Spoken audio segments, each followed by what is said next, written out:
University of Michigan professor Justin Wolfers. Justin, good to see you. So the president dismissed Democrats' messaging success as a, quote, con job and denied that affordability is a real issue with Americans. Do consumer goods actually cost less under Trump?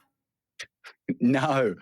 In fact, I spent some time this morning looking through all the lists of all the data that we collect. And look, it's not just about beef prices are higher and it's not just about coffee prices are higher, but just about every price across the economy is higher today. There's a couple of energy prices that are a little bit lower.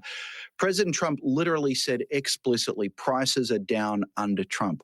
It is quite literally false. There's not a single way you can interpret a word that the man's saying right now as being remotely reflective of either what we're seeing in data from all across the country or in people's everyday lives. Well, Trump's allies are worrying that he's spending too much time on foreign policy, and they say he needs to be talking more about the economy. I mean, Trump, yeah, he's talking about the economy now, but he's largely blaming Republicans in Congress for not touting his achievements. Meanwhile, during a government shutdown, Trump is building a lavish White House ballroom, and he threw that great Gatsby-themed Halloween party at Mar-a-Lago. Do you see Trump pivoting to the economy in any meaningful way? I mean, will his messaging matter if Americans don't feel it in their wallets? So I think it's less about messaging and more about reality. This was a man who said that he would cut prices, that we see that he'd be relentlessly focused on lowering prices, then walks into the White House and the first thing he does is he puts enormous tariffs on everything we buy, from bananas and coffee, which aren't made in America, to steel and aluminium, which our manufacturing plants need but can no longer get cheaply, to just about everything else. He's cut back enormously on immigration. Immigration, of course, is a hugely important, immigrants are a hugely important part of our food supply, so everything's become a lot more expensive for farmers. He meddled with the Fed, and that's the sort of thing that can lead to greater inflation and concerns about the future price level. He's cut back on renewable energy subsidies, and he fired the head of the Bureau of Labor Statistics that keeps track of the actual facts. Now, this is a case where the facts, you and I see them at the grocery store every day. So you can fire all sorts of statisticians, but you aren't changing reality, which is prices keep going up. And sometimes they're going up precisely because of what the president is doing. Well, in fact, a new University of Michigan, your school there, consumer survey rather, it shows consumer sentiment has dropped to a 3-year low. So what's driving consumer concerns, and how much does the government shutdown play into their gloomy views? Well, what's not driving consumer concerns right now? Normally, we either get bad news about inflation or we get bad news about the labour market. But what's happening right now is we're getting both at the same time. That's what economists call a supply shock, and the cause of that is tariffs. So we Mm. see that inflation is still high. It's stuck above the Fed's 2% target. It's up around 3%. We see that unemployment has been rising over the past couple of years to a point that it's really starting to worry people.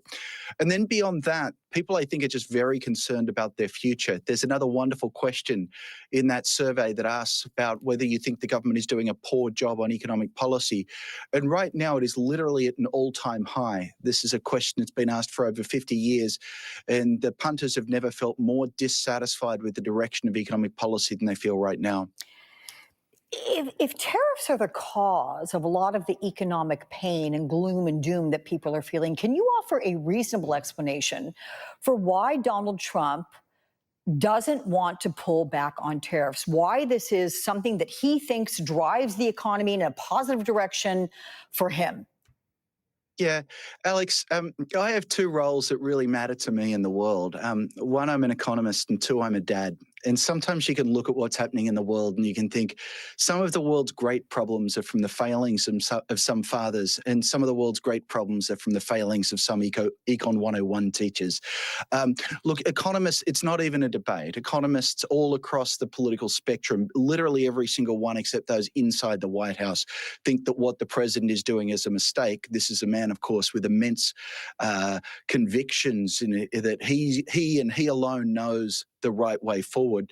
I also want to add the only problem, it's not that tariffs are the only problem here. We have spent so much of this Trump term talking about the president. Businesses aren't focused on customers, they're focused on pleasing the White House. There's enormous uncertainty everywhere. That's a different illness, but it's another illness that I think is slowing the economy.